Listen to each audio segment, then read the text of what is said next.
Welcome to our first NFL preview show of the season.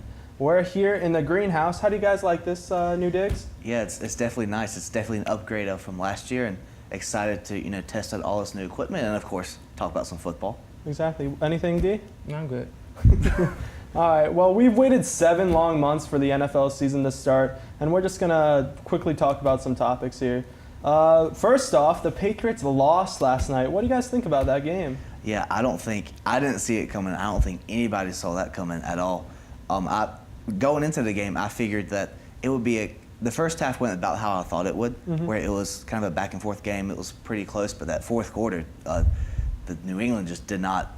I don't know what they were doing. They just did not. They were not in sync at all. Looked nothing like a Super Bowl champion. Obviously, a lot of people don't realize that the Patriots, since the early 2000s, their defense hasn't really been that reliable. So it really wasn't a shock to me when that defense didn't let up later on in the game. Obviously, rookie Kareem Hunt, who had a monster game yesterday. Obviously, it's sad that Eric Berry is out for the year with the Achilles injury. Definitely a huge blow for KC. It's a huge blow for Kansas City, but they have Marcus Peters who can make up for that.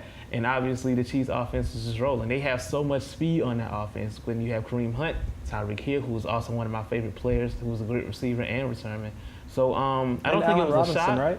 Who? Allen Robinson. Allen Robinson's pretty decent. Yeah, he's good. But I don't really think it was a shot because I feel like Kansas City was confident coming into the game, and they really got the job done. Yeah, I agree with both of you. I think Kansas City played really well on offense, which is where they lacked last year. They weren't necessarily that prevalent on offense because their defense is great. Even without Eric Berry for the next couple weeks or for however long it is, their defense is still gonna show up. I think the one thing that Dee said though about New England's defense on paper is never really that good. But every single year, Belichick gets those boys playing. I mean, there's no reason to overreact. It's only week 1 for the New England. I mean, I was so happy they lost, but they're still going to end up being 13-3, 12-4, if not better than that. And that was going to be my next point. I mean, we all like to hate on the Patriots. Yeah. If you're not a Patriots fan, but that's the thing about Belichick. It seems like every year, no matter what the odds are, what situation there is, they're always going to come out on top. And I fully expect them, even within the next few weeks, to bounce back. They'll be another year in New England, just another division, another playoff in that run. division. I mean, if they ever lose, I mean, they're never going to lose a division game. They might lose one, but they shouldn't. Do you have anything else to say on it, D? No, I'm good. All right. Well, moving on. So one of the biggest offseason storylines this offseason was the fact that Colin Kaepernick is still nowhere to be found on an NFL roster. What do you guys think about the fact that he's not on a roster? Well, the fact that a lot of people, once you take away the actual situation about the national anthem, the protest, a lot of people think that he's not, capable of being on an NFL roster. A lot of people think that he's not a starting quarterback.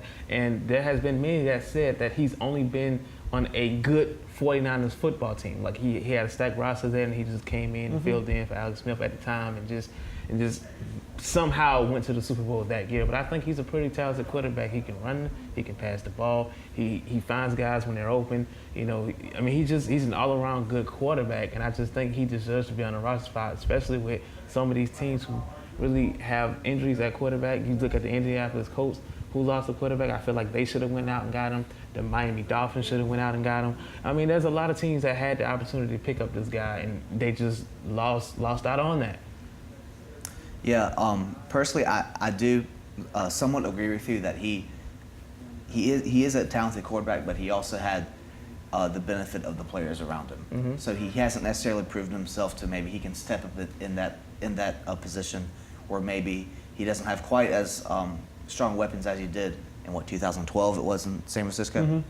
And so I think that might be a consideration people have, as well as just from a PR standpoint, a teams, if, let's say, for example, the Miami Dolphins signed him, they know that it's going to cause, not an uproar, but there's going to be a lot of commotion, a lot of noise around that. And there are a lot of teams that just within the current state of the league, they're not going to want to be involved with that. Yeah. And so I think that's definitely kind of a big hinder of why he's not on a team right now. That's another thing. I think he's a solid NFL quarterback.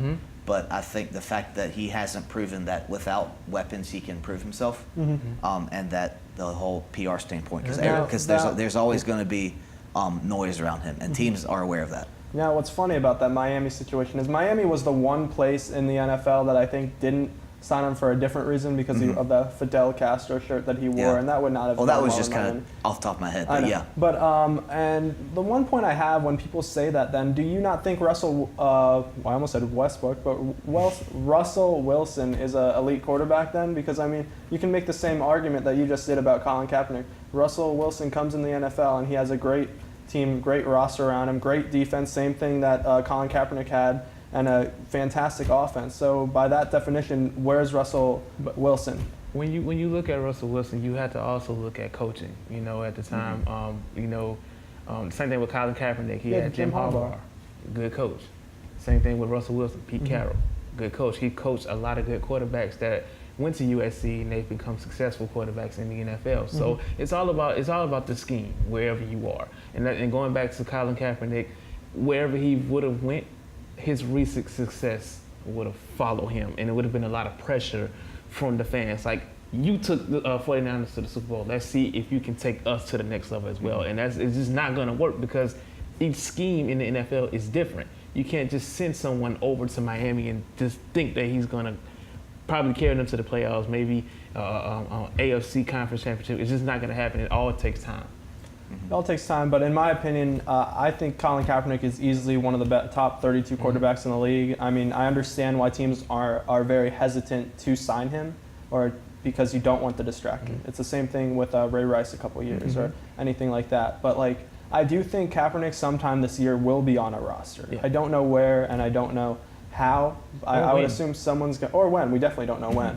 But like, I think someone's going to take that risk because out of all the quarterbacks out there, you either got Tony Romo, who's going to be in the broadcast booth to start the year, or you got Colin Kaepernick. I'm taking Colin Kaepernick over Tony Romo. I'm sorry. On the fun side of it, the NFL has now brought back touchdown celebrations. So first off, what do you guys feel about that? But second off, who's your all-time favorite like touchdown celebration, or what was your all-time favorite touchdown celebration? Personally, I like Victor Cruz and his salsa dance. That's one of my favorites. But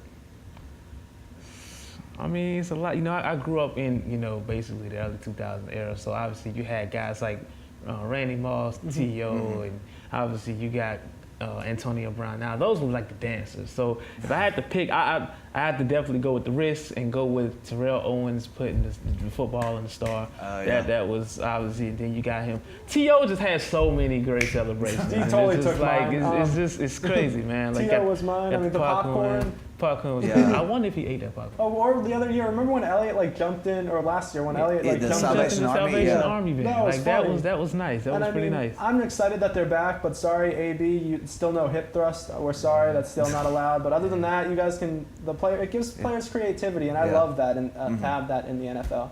It's so awesome. And I you know what, AB, I'm gonna give you the permission to twerk because you're the best receiver in the NFL. Well, one of the best receivers in the NFL. Yeah, that's another debate we could And go on. You do what you want to do, okay? If you get 1,000 yards by week 10, you can twerk. You got to pay like what, $1,000 to twerk? It'll be more than that because he's Whatever. already done it a couple times. It'll be like 100,000. 100,000. He not getting no.